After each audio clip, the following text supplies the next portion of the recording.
ছয় নম্বর বৈশিষ্ট্য আমার প্রিয় ভাইরা, আদর্শ নারী যাকে আপনি বিবাহ করবেন, বিয়ের আগে আপনার 4 নম্বর দায়িত্ব, সেটা হলো সে সব সময় আপনার সাথে মৃদু কণ্ঠে, নরম কণ্ঠে, ভালোবাসার কণ্ঠে কথা বলবে। আর পর পুরুষের সাথে মোটা কণ্ঠে, শক্ত কণ্ঠে কথা বলবে। আল্লাহ বলে দিয়েছেন আল কোরআন পারা নম্বর 22 পৃষ্ঠা নম্বর 1 লাইন নম্বর 3 থেকে 4 সূরা আহজাব 30, 32, 33 নম্বর আয়াত।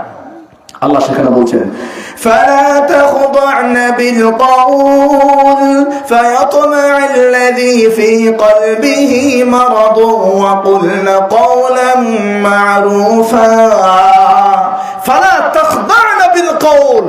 নারীরা তোমরা তোমাদের কণ্ঠকে নরম করে মিষ্টি স্বরে অন্য মানুষের সাথে কথা বলো না। এখন তো উল্টে গেছে, প্রায় যেটা আমি বলি, স্বামী ফোন দিলে কণ্ঠের ভলিউম বেড়ে যায়, এমন ভাবে কথা বলে মনে হচ্ছে জঙ্গলি মহিলা।